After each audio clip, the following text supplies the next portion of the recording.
Pro Wrestling Weekly.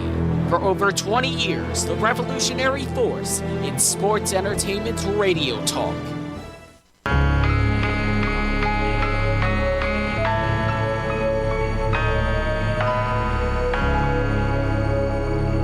Is cooking. WBCB presents Pro Wrestling Weekly, the longest-running pro wrestling radio talk show in the history of terrestrial radio. And he's obviously Michael Cole. Call in with a question or comment at 215-949-3232. You really do sound like a grizzled old vet. Is that where you were going with there? Yes. To not get you in trouble? Oh, I'll get in trouble at some point. Believe me, I'll do something. Well, to keep you out of trouble in this case, at least. And now, here are your hosts of Pro Wrestling Weekly, Fearon Derry and Lucas DeSangro. Ooh, I'm getting good at this radio thing. Yeah. It only took you 5.5 years. I'm not good at it yet. I'm starting to. Yeah. Only slightly. Slowest escalator upward. Shut up!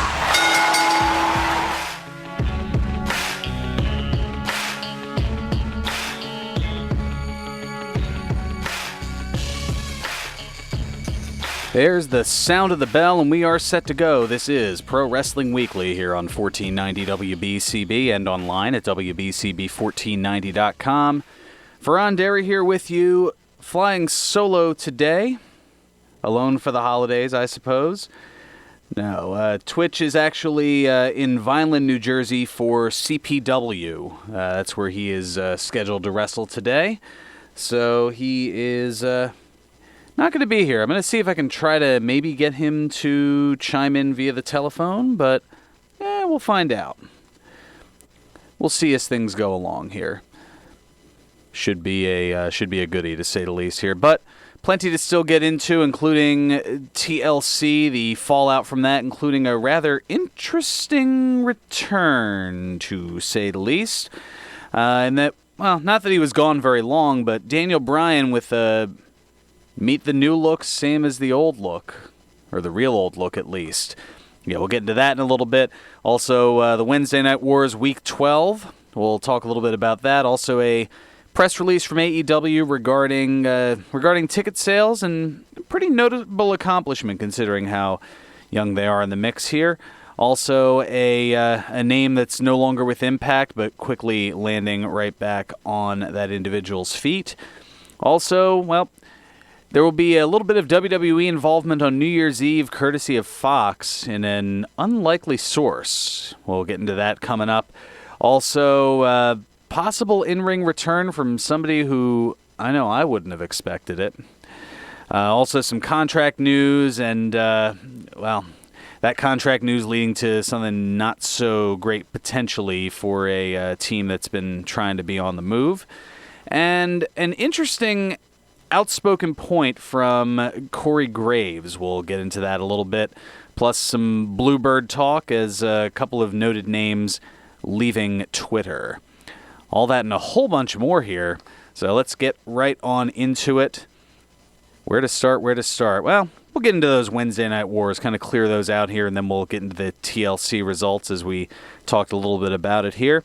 But Week 12 going to NXT as they had just under 800,000 viewers for USA Network, according to ShowBuzzDaily.com, and that was up a little bit from the 778,000 from last week's show, about 17,000 more.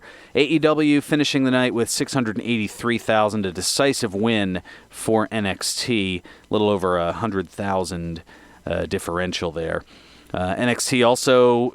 besting AEW in the 18 to 49 demographic that we talk about, tied for 26 versus AEW finishing 28th. And, well, both shows, they kind of had to deal with all that presidential stuff that's been going on that we're not even going to delve into here. But with it airing on various cable news networks, it certainly worked against both shows, all those hearings and things and whatnot. Overall, though, AEW is still up in the head-to-head battle, 8-3 with one tie. Yeah, I'm still scratching my head at that one tie or draw or whatever you want to call it. But things not necessarily looking bleak for AEW, as they had issued a press release Tuesday touting that they have sold more than 100,000 tickets during the company's first year of existence. In just 8 months, dating back to their Double or Nothing pay-per-view back in May, AEW has produced 16 live events, resulting in 91,222 tickets sold. That's a tongue twister and a half. With an average of 5,701 tickets sold per show. And with the upcoming shows currently on sale, which as of Tuesday accounted for another 14,081, it puts them over the 100,000 mark, with grand total ticket sales for the year being 105,303. So, good news there for AEW, as a little bit of a mixed reaction over the course of this past Wednesday's Dynamite, especially one meme that has certainly made its way across social media, and it's a little cringeworthy, especially having gone through some wrestling training myself. We'll delve into that. Why not? We'll go ahead and delve into that now. I was going to say we'll save that, but no, we'll go ahead and get into that here at this time. As, well, it kind of led to something else, and that's why I was kind of debating on it here. As, another AEW story here. The Young Bucks look to be ditching the Bluebird as Nick Jackson's account no longer existing on Twitter, and Matt Jackson's account, while present, completely devoid of tweets. So all the tweets were deleted. No word as of yet as to why they might be leaving Twitter, but a lot of negative feedback on AEW late this week after bad reviews for the Wednesday Dynamite show. NXT winning the ratings, as mentioned, and the gif that went around of a botch from a Dynamite segment with the Dark Order and the Elite. It was kind of an in-ring brawl, and one of the masked wrestlers from the Dark Order was delivering punches that weren't even connecting. A 10-year-old could make it look more realistic. And, WWE Hall of Famer Mark Henry retweeting the gif of those botched punches posted initially by Klondike Bill, adding, "Fire this person now." Trish Stratus retweeting the gif and including a facepalm emoji, and Randy Orton noting in jest, and this is cleaned up for radio, he apparently is a seasoned vet and is used to live TV and just assumed the camera to his left was the one with the red dot thingy on it for those horrendous bleeping punches. Or, advice to the person, quit the business because you're the drizzling Browns. Or you can come to the top company and I'll teach you one of the most important aspects of our biz, throwing a bleeping punch. So, Randy Orton pulling no punches, no pun intended, as far as things going on. But, I'll put that up on the Facebook page if you haven't seen it. It is, it pretty much takes any disbelief out because, the punches they're literally missing. It's just cringeworthy is the best way I can describe it. Yeah. But we want to try to keep things positive here as things are kind of all over the place here. Yeah, let's get into TLC. We'll circle back to that, although there was less than stellar reviews for that as well, unfortunately. Pre-show, you had Humberto Carrillo defeating Andrade in just a little under 13 minutes. We didn't have any picks on that. I didn't do so hot. I went 4-3 for the pay-per-view. Twitch and Mitch going 5-2. So Mitch besting me by 4 picks for the year, Twitch besting me by four picks over the year, and I had 5 more than Mitch correctly, but still a respectable 71-39 for Mitch. Not bad for somebody who, heading into this year, didn't know a wrist lock from a wristwatch. Not too shabby. The New Day, they defeated the Revival in the ladder match to retain the SmackDown tag titles, and we'll talk a little bit more about the Revival coming up. Aleister Black defeating Buddy Murphy in a little under 14 minutes. The Viking Raiders and the OC, that ended up in a double count-out for the Raw tag titles, so the Raiders retain there. King Corbin defeating Roman Reigns in a TLC match, kind of to the surprise of a lot of people. Bray Wyatt defeating The Miz in fairly short order, but running into an old foe of that, an old friend and foe, the clean-shaven Daniel Bryan, hair mostly gone, beard gone, reverting to his look from the American Dragon Bryan Danielson days, pre-WWE. Also, Bobby Lashley defeating Rusev in a tables match, and the Kabuki Warriors winning the TLC match to retain the women's tag titles over Becky Lynch and Charlotte Flair. So certainly pretty good there. And we'll The issue with the pay-per-view and subsequent Raw thereafter was a point that Corey Graves had a lot to talk about, and we'll save that for the upcoming segment here, as it didn't exactly go over well. We'll also get into some contract talks, as that leads to a few different things that are going on, plus a former noted wrestler from the 80s and 90s fighting lymphoma cancer. We'll let you know who that is on the other side, and the end of an era, at least in WWE, as things have kind of changed up a little bit here as far as a particular event that occurs around this time of year. And also a little bit of history erasure going on. No, it's nothing to do with Chris Benoit for a change, and no, Hulk Hogan didn't get into any racial trouble again. We'll let you know what that's about coming up. All that and more here on Pro Wrestling Weekly on 1490 WBCB and online at WBCB1490.com. Hi, this is Dr. Lee Piccarello, inviting you to tune in every Friday morning at 8 a.m. to The Head Game, a must-listen show for athletes and coaches of all levels and ages. Mindful Athlete Training in Newtown, Pennsylvania is a mental circuit training program that prepares the athletes to perform at the highest level of today's game. Athletes get into the zone faster and stay there longer. Tune in every Friday morning at 8 a.m. right here on WBCB 1490 AM and throughout the world at WBCB1490.com. The Bristol Borough Community Action Group Food Bank at 99 Wood Street in Bristol has been serving Lower Bucks County since 1971. It's your monthly tax-deductible donations that allow us to provide food for hundreds of households each month. Please consider a generous one-time or recurring monthly donation at www.givebucks.org. That's www.givebucks.org. Help us help those in need. Please donate today. The Bristol Borough Community Action Group, 99 Wood Street, Bristol, PA 19007. All commentators heard on WBCB express their own views. Their opinions are not necessarily those of others on WBCB, including the staff and management. When an Eagles player gets hurt, the team takes care of him. When you get hurt, the attorneys at Begley, Carlin, and Mandio will take care of you. They understand that a severe accident can be a life-altering event. You need a reliable teammate to fight for you. The attorneys at Begley, Carlin, and Mandio will get you great results. And if there's no recovery, there's no fee. Contact them today at 215-750-0110 for a free consultation. 215-750-0110 for a reliable ally that's on your side.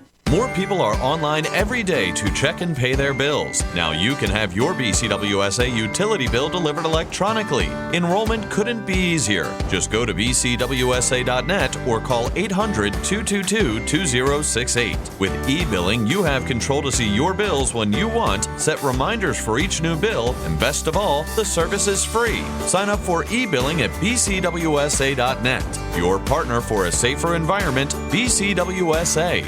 Proven. He's got the Luigi death stare from Fearon, so he might have... I didn't give you the Luigi death stare. That's not true. You're breaking kayfabe. Breaking kayfabe. Gonna break something else during this commercial. There we go. That's what I like to see. And now, more Pro Wrestling Weekly with your hosts, Fearon Derry and Lucas DeSangro. Are we getting into that controversy again? I know how it feels, and it's not fun.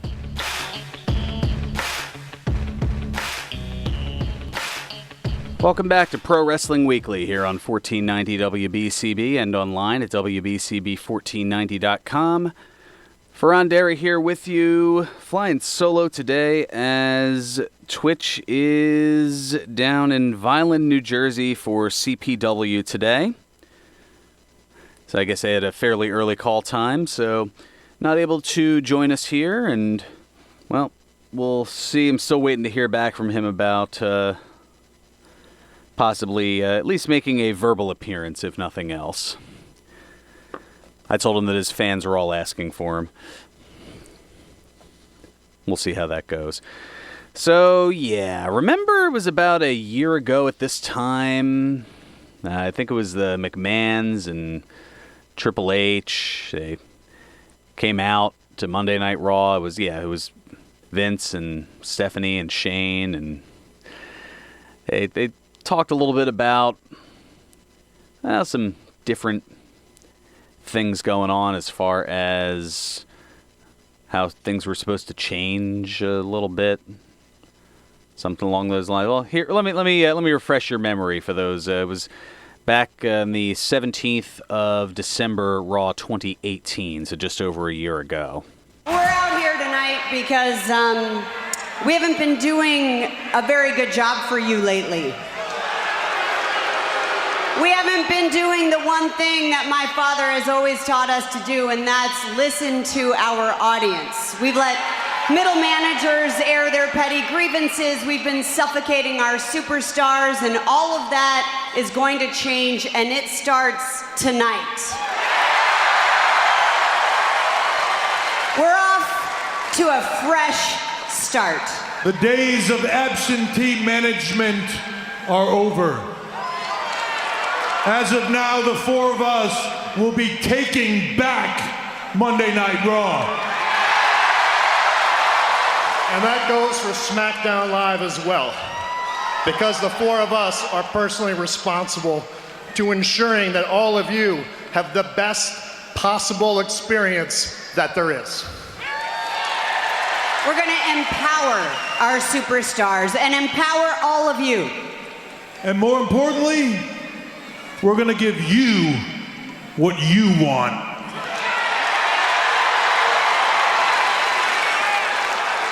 Something new, something fresh. In the coming weeks and months, you will be seeing new faces, new superstars, new matchups. As of now, you are the authority.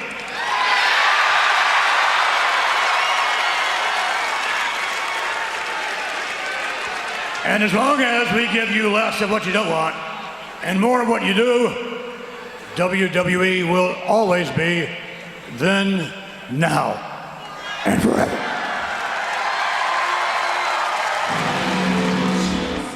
Yeah, that hasn't quite gone so well. Let's just put it that way. Raw averaging just a very small smidgen over 2 million viewers, down about 100,000 from the previous week. And even of greater concern was the third and final hour of the program, averaging 1.858 million viewers. That's the third lowest in the history of Monday Night Raw. And that includes the holidays, where you figure there's going to be a lower turnout. This was a non-holiday, and it was still the third lowest. Uh-oh. Things might be a little concerning, and part of that may have come from a bit of an issue courtesy of Corey Graves. I think he kind of hit the nail on the head. It's something that we've talked about here on the program, and a lot of casual viewers have made this point, and that is, according to Graves, WWE needs to lighten up on their constant booking of rematches. As he put it here on his After the Bell podcast, quote, "I am rematched to death. I'm going to tell you what I mean. It seems like week after week after week we see rematches ad nauseum. Don't get me wrong, I'm not tired of seeing any of these superstars, but I am tired of seeing the same matches over and over and over again." He goes on to say, "Just at the top of my head we see the Viking Raiders, who I'm a huge fan of, the OC, who I'm also a huge fan of. How many times over the past few months have we seen that match? We saw it again at TLC." He goes on to say, "I went on Twitter 2 weeks ago and praised Humberto Carrillo versus Andrade because it was awesome. I am all for seeing more of it, but that doesn't mean in successive weeks. We saw it again at the TLC kickoff show. Yes, it was awesome again, and it appears after what went down on Monday Night Raw this week that we are going to see it again. Give it a little space. Or give me a little space. I mean, why do we need rematches all the time? Why can't somebody just win and somebody just lose and move on?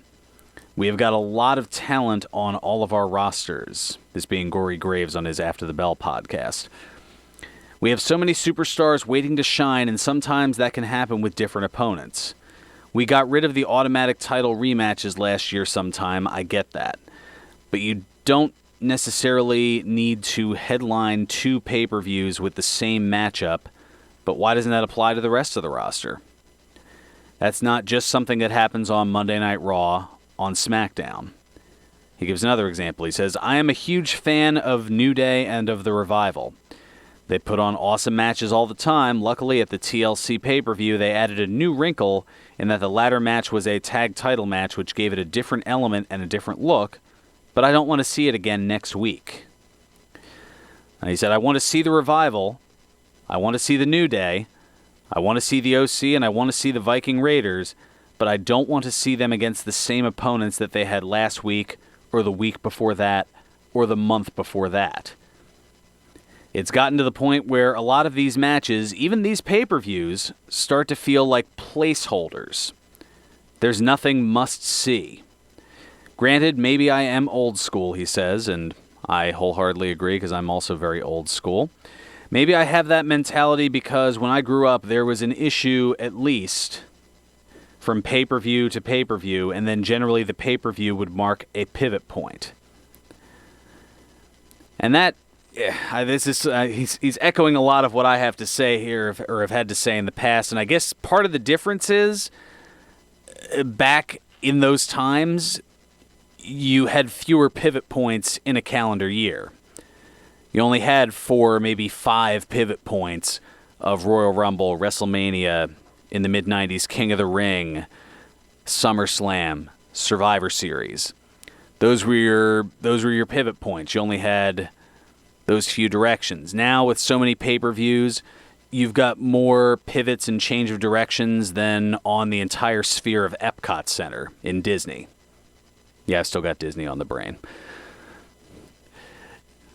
I mean, now you've got at least 12 pay-per-views a year, so if you're trying to pivot, that's a lot of different directions to go in. It's more than just north, south, east, west. You've got more even than all 8 of the cardinal directions, if you include northeast, southeast, northwest, southwest. It's gotten to the point, though, where, he goes on to say here, it's gotten to the point where AJ Styles and Randy Orton, who are arguably the 2 best superstars from bell to bell that we have, Randy is one of the all-time greats, and dare I say, AJ Styles is in that conversation, too. We saw their match at WrestleMania. Yes, it was awesome. We have seen them interacting in 6-man, 8-mans, whatever it is. They are constantly on the opposing side of one another, so when they have another awesome match like they had on Monday Night Raw, nothing against them, but it just doesn't feel important. When 2 stars of that caliber do battle, I feel like it should mean something, not just, hey, we know it's going to be a good match. And I think that is spot on. The concern that, yeah, there's a lot of placeholding. There's a lot of, oh, we know this is going to be a good match. And this goes to the old school versus new school mentality and the constant crossover of that, is that, well, in a way, I wonder if WWE is kind of giving the fans what they want of, hey, we want high caliber matches. We want high energy. We want lots of moves, lots of flippy things. Pescados and topes and all the stuff that you see to the outside. So I don't know. Maybe when they said, "Oh, we're giving you what you want, we're making you the authority," maybe it's not as far off as one would think. Maybe they are giving you what you want. It's just now you realize that what you want isn't necessarily what you like. And maybe they're doing this in a spiteful manner to let you realize, well, this, okay, be careful what you wish for, now you've got it.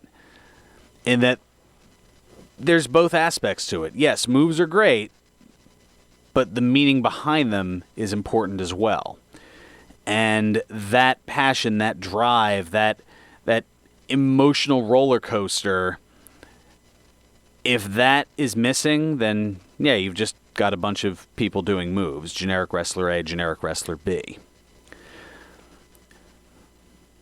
And if you're seeing that same thing over and over and over again, yeah, it's going to get a little tired. But you can't necessarily go, all right, this week we're going to have wrestler number 1 against wrestler number 78 on the roster, and try to almost do like a lengthy round robin with the entire roster, because you'll go through that in about a year, given all the programs that you have. And maybe that's I guess a little bit short-sighted, maybe 2 years, because while there's a lot of TV time, there's also pretty deep rosters, at least for the moment. I don't know. That's just my thought on it, but there's certainly room to reassess and go from there. All right, let's take a look at some other news and things going on. I know we talked at some contracts and things earlier. Impact Wrestling announcing on Wednesday that they have come to terms with the release of Killer Kross. Now that's good to see this chapter close for both sides. Kross was a real standout during his run with Impact. It'll be interesting to see where he permanently lands next. And it's also worth noting that Kross's girlfriend, Scarlett Bordeaux, signed with WWE after getting her own release from Impact. But I say permanent in that, well, there is a temporary landing spot, and it looks to be actually here in Philadelphia in early February, as Major League Wrestling announced that Killer Kross will be wrestling at the MLW Fightland event on February 1st here in Philadelphia at the 2300 Arena. So that'll be Saturday. Actually, wow, where does the time go? It's only 6 weeks from now. Time just flies on by here, doesn't it? So yeah, that'll certainly be interesting. NXT also announcing the return of the Dusty Rhodes Tag Team Classic during Wednesday's television show. Now, the teams competing in the tournament, they're going to be announced on the January 1 edition of the NXT television series, which obviously I don't believe it'll be live. I don't think it should be, or as far as I know, it isn't. I don't know. Look that up here. Just out of curiosity, I don't think that there's one, but it's hard to say. January 1st, 2020, NXT. Maybe they are having it live, or maybe they're taping it ahead of time, like they would be for Christmas as well. Yeah, nope. January 8th looks to be live. January 1st does not, so they are taping that ahead of time. Wasn't 100% sure on that. Now, while we're talking New Year's Day, New Year's Eve should also be rather interesting and will involve some wrestling presence, as Fox's New Year's Eve with Steve Harvey live from Times Square special will include a WWE match featuring Roman Reigns. It's interesting that that's all that's pretty much been talked about with it, is that there's something, there is a match that's going to be going on, and yeah, it'll be part of that, and we'll see how it goes. Yeah, it says here, as I'm looking, that Maria Menounos and Rob Gronkowski, WWE celebrity alumni, they'll be co-hosting the show along with Steve Harvey, who seems to be everywhere. I didn't realize that he had a New Year's Eve thing going on. I mean, I know that he's been the face of Family Feud for the past decade, roughly. Yeah, I think he started in 2010, if I recall correctly. So yeah, he's closing in on eclipsing Richard Dawson as the longest-running Family Feud host, to get a little bit of a game show segue, I guess, going on here, or a tangent, I suppose. But they'll be hosting the evening, and it's set to include a live performance by the Village People, while a group of people attempt to set the world record for largest YMCA dance. But back to the wrestling, yeah, the report says that the evening will feature a WWE match with Roman Reigns. It doesn't specify whether it's going to be taped, whether it's an older match, or if Reigns will be wrestling live during the show. And also on that, you'll have performers including LL Cool J, DJ Z-Trip, the Chainsmokers, the Lumineers, Florida Georgia Line, Backstreet Boys, Tyga and the Killers, and also Gordon Ramsay, Will Arnett, and Jenna Dewan will make appearances on the show as well. So an interesting New Year's Eve backdrop to more than likely what parties you'll be going to, or things of that nature. But yeah, Steve Harvey, New Year's Eve. Okay. I consider my mind boggled. What else can I say? Well, actually, yes. What I can say is some various contract talk, as we've got a good amount of that going on here. Firstly, this one is a another head scratcher. So much so I think I just gave myself a headache. Mike Johnson, a PW Insider, reporting that there might be a return in the near future to the ring by none other than the Rated R superstar, as Edge recently signed a new deal with WWE that is said to have a, quote, pretty nice upside, for whatever that means. And, yeah, I mean, this is one of those rumor mill things, and depending on who you talk to, it may or may not be a thing. But yeah, the new deal apparently entails, at least possibly, another match, as Johnson went on to reveal that Edge met with WWE officials in Pittsburgh, which coincidentally is where the company's chief medical expert, Dr. Joseph Maroon, is situated. And already there is the speculation and thought that maybe Edge is coming back to the ring. And as recently as this week, there was a report speculating that Edge could make an appearance as early as the Royal Rumble in Houston next month, or at the very least by WrestleMania 36 in Tampa. Now, I will admit, it would be rather cool. You hear that countdown, 10, 9, all the way to 3, 2, 1. And all of a sudden you hear Edge's You Think You Know Me hit.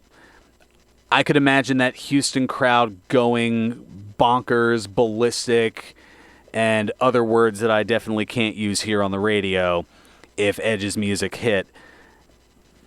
But let's temper our expectations, because how many times have we seen a huge hope for a particular individual, and the hope turns into expectation in the weeks leading up to the Rumble, and next thing you know, that person doesn't show up, and whoever is number 30 gets vociferously booed. Do you want to be that? I know I don't. But yeah, it all comes out of this report here, and the fact that that maybe that's a little bit of dots being connected and put together. But Edge went to address the rumors as recently as yesterday morning. He denied that he had been cleared to wrestle again. He admitted, and we had talked about this on the show a few months ago, that he believes he could wrestle a match if given the chance, but said that he didn't believe that WWE Medical would allow it. That was something on the ENC Pod of Awesomeness. But the rumors being addressed yesterday morning, he just simply put as an answer, still not and still not, period. And just left it at that. It didn't even show as a response to anybody, just still not and still not. Referring, I guess, to still not cleared, still not coming back. Possibly. Hard to say. But that doesn't mean that people, although the fact that it is so vague as far as the comments, he could mean, I meant, still not retired and still not omitted from the ring. I'm sure there's going to be some, I don't want to say conspiracy theories, but some skepticism, I guess, about the comments, especially given what recently happened with John Morrison. His return to the company was reported months ago. He publicly denied the reports, and it was eventually revealed that he had re-signed with the country. Now, it's been 8, almost 9 years since Edge last competed in a WWE ring. He retired in 2001 due to neck injuries, and the only physical moment with WWE between the ropes, he speared Elias at SummerSlam in Toronto this past August. So that leads to the question, do you want to see Edge step back in at this point? I mean, I don't want to necessarily, far be it for me to say that anybody is that any time is too particularly late. He's 46. Not necessarily a death knell in terms of wrestling, because there are definitely people who have competed far beyond the age of 46. But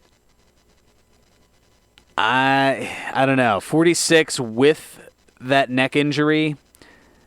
Yeah, he said he's been doing better. He said he's been looking into stem cell and all these other things. It's It's I don't know. It's hard to say. That's I guess is as far as I'm going with it.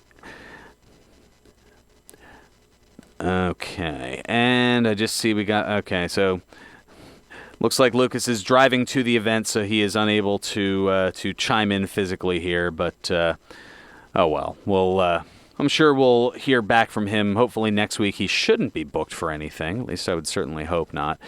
But we still have a lot to get into here, including some other contract news. We'll get to that on the other side, including a Hall of Famer, as well as a WWE star who has re-signed. Plus, we'll get into that unfortunate cancer talk and the end of an era, just to name a few, plus that whole history erasure. All that and more here on Pro Wrestling Weekly on 1490 WBCB and online at WBCB1490.com. Corporate Sedan Service is built with you in mind. Corporate Sedan Service's large fleet of vehicles and knowledgeable driving professionals meets the unique needs of each person safely and reliably. Don't take our word for it. Check out their great reviews on Yelp. For corporate car service, airport transportation, or a family vacation, call Corporate Sedan Service. Are you ready to take a ride? Call 877-801-6140. That's 877-801-6140, or go to sedanservice.com. Chickies and Pete's, your favorite local sports bar and crab house. Go where the players go. Go where the players go and see Eagles players every Monday night. All you can eat Chickies wings and world famous crab fries every Monday starting at 6 p.m. for just $19.99. Enjoy Chickies and Pete's Taco Tuesdays for just $6.99. Wednesdays, enjoy 2 pounds of mouth-watering snow crabs. Plus daily ice cold draft beer and drink specials. Chickies and Pete's, proud partner of the Philadelphia Eagles. Click chickiesandpete's.com for locations. Hi, this is afternoon news anchor and play-by-play voice on the WBCB Sports Network, Keith Noonan, wishing everyone a very Merry Christmas and Happy Holidays to all of our listeners. Everyone have a safe, healthy, and prosperous New Year. Imagine being denied an apartment because of housing discrimination. It's so wrong. But who has the power to stop this? You do. The law is on your side. If you've been discriminated against because of race, color, religion, sex, national origin, disability, or familial status, file a complaint with HUD. Fair housing is your right. Use it. Visit HUD.gov/fairhousing. A public service message from HUD and the National Fair Housing Alliance. Termite Proofing and Pest Control of the Delaware Valley wants to wish all of our listeners a happy holiday season. Each season has its pest problems such as mice, spiders, and even ants on the countertop. These problems can be fixed easily and inexpensive. Call TPPC Exterminators at 215-639-5455. That's 215-639-5455 for Termite Proofing and Pest Control of the Delaware Valley. Happy holidays from your hometown exterminator, Termite Proofing and Pest Control of the Delaware Valley. Pro Wrestling Weekly presents Today in Wrestling History, December 21st. On this date in 1998, WCW Monday Nitro aired live from St. Louis, Missouri. In the main event, Goldberg defeated Scott Hall. On this date in 2001, WWF Monday Night Raw was taped in Oklahoma City, Oklahoma. In the main event, Jerry Lawler and Jim Ross defeated Lance Storm and William Regal in a tag team match. On this day in 2009, TNA Impact was taped in Orlando, Florida. In the main event, ODB defeated Hamada. On this date in 2015, WWE Monday Night Raw Slammy Awards aired live from Minneapolis, Minnesota. In the main event, Dean Ambrose defeated Sheamus in a steel cage match. This has been Today in Wrestling History, December 21st.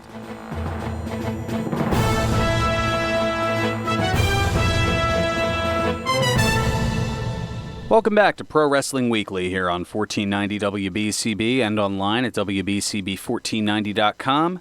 Fearon Derry here with you, flying solo today as Twitch is presently en route to CPW Cosplay Pro Wrestling. There's an event today at the Vineland Public Library.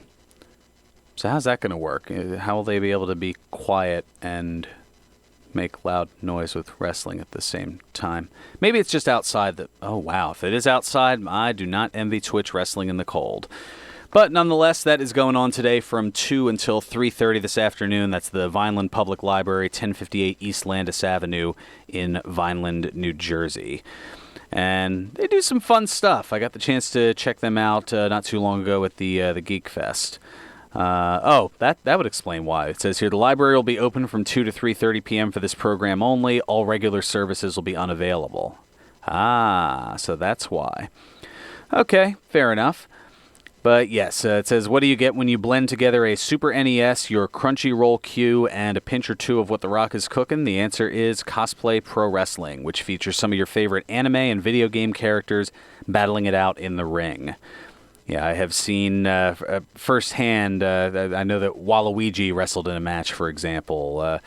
It gets rather interesting, to say the least. I mean, just pictured on the thing here, there's Sub-Zero, there's Princess Peach, Mario, Luigi, just to name a few. So it's certainly a fun and interesting time, and certainly a good one as well. I don't know if I can get down to Vineland from, we'll see. Might make that trek, possibly. Anyway, back to the news and notes and everything else here. We mentioned contract for Edge on the other side and what upside there might be. Well, Dana Brooke had spoken with Sports Illustrated recently and revealed that she signed a new 5-year contract with WWE. So, a little bit of a long-term wrangling in that regard. Another contract news, WWE Hall of Famer Ric Flair will see his contract with the company expire right around the end of this year, according to the Wrestling Observer newsletter, and it was noted that WWE will likely make a strong offer to Flair to re-sign, as they wouldn't want him on AEW TV. And part of the reason for that is there is a connection between Flair and AEW, believe it or not. Yes, Flair is good friends with AEW president and CEO Tony Khan, and had invited Khan to his most recent wedding. So, yeah, there's a good possibility that he might jump, but it's hard to say. I think with Flair, he kind of goes wherever the money is, so there is that aspect to it here. So we'll see. Time will certainly tell on that one, but yeah, for now, well, at least we have this little nugget still from times past.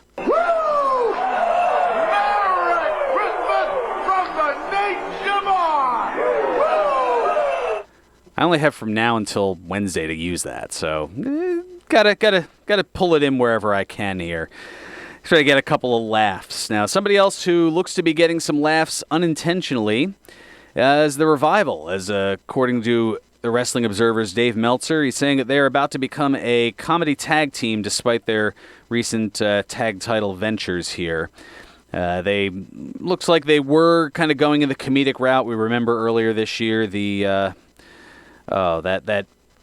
that itching powder that was put on, and with some of the bits with the Usos, who I know it's like the Whosos. They haven't exactly been around as of late, but I know they've been dealing with some personal issues. But yeah, now it looks like they may be going back that way. According to the report, it says the plan on SmackDown is to turn the Revival into comedy characters.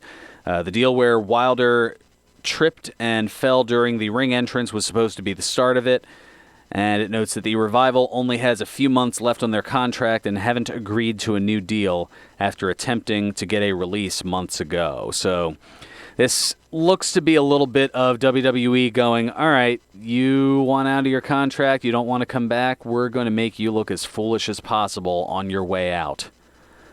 Yeah, what's that expression? Don't let the door hit you where the good Lord split you, or something along those lines. That seems to be where they're going, at least in that regard. Now, in not so good news, and it's kind of where the heck do you put this in the mix? But former WWE, ECW, and WCW wrestler Tracy Smothers, he is fighting lymphoma cancer. He wrote on his Facebook page, quote, "Doc told me years ago that I have a blockage in my artery, so here we are, and I've lost 45% of my heart use. Also, he said, I have lots of head and body trauma. Doc said I had had a heart attack some time back and didn't even know it. Have felt bad for a while now, but thought I was getting old. Yeah, that's not... Those are not things of getting old, I hate to say. He goes on to say, this is not fatal as it's between my pancreas, colon, and neck.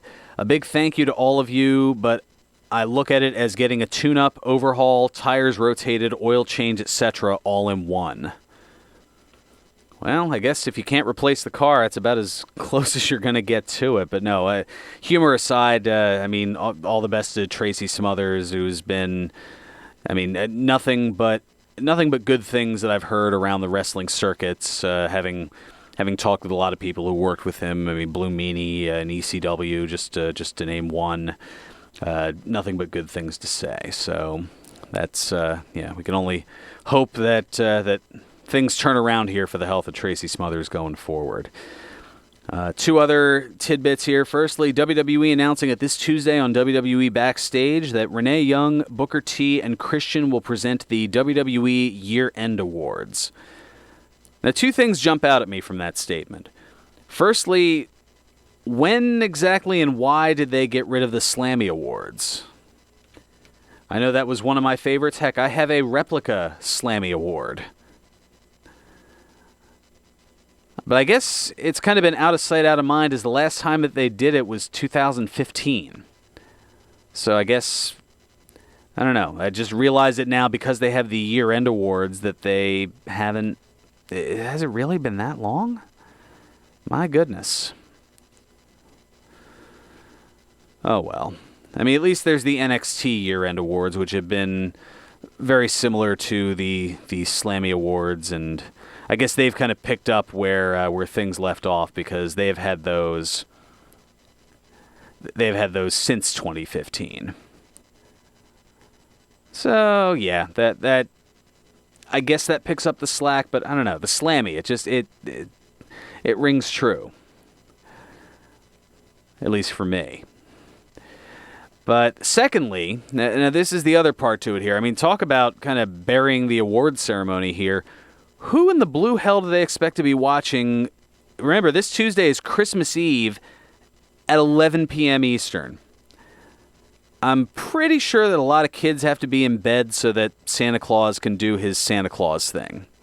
You know, I don't think kids are going to be up watching FS1 to see the year-end awards. Even if they still called it the Slammies, not exactly a great time slot there is all I'm saying. Although, then again, NXT's year-end awards are going to be on January 1st, 2020, so I don't know how many people will be around on New Year's night. I mean, if anything, that's kind of where you're recovering from the late night before, and for a lot of people, January 2, it's right back to work. So, yeah, I don't know. Although the competitions are pretty interesting as far as male competitor of the year, the different categories here. Tag Team of the Year, Rivalry of the Year, Breakout Star of the Year, which I see Matt Riddle and Damian Priest are both nominated for that. Hard to choose between those two. Can I pick two on those? It also mentions Takeover of the Year and Future Star of NXT. So we've got a few different things cooking there, so that's good to know. And one thing it also seems to be cooking in, I don't know if it's necessarily cooking the books, but WWE appearing to be attempting to erase a former WWE champion from its history books.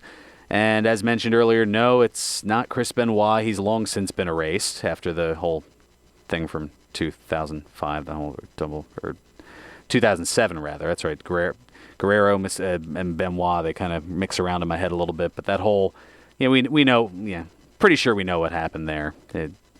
Some people dispute it, but what was officially ruled as a double murder-suicide. We'll leave it at that. But no, not him, and no, Hulk Hogan didn't say anything racist again. No, in this case, it looks to be Dean Ambrose, because spite. Yeah, WWE issued their top 10 debuts of the decade video earlier this week, and one of them included The Shield, Roman Reigns, Seth Rollins, and Dean Ambrose, except Dean Ambrose isn't there anymore because he jumped ship to AEW and is wrestling as Jon Moxley. So the way he went about it after they gave him the the tribute farewell and everything else. And next thing you know, he shows up on AEW television.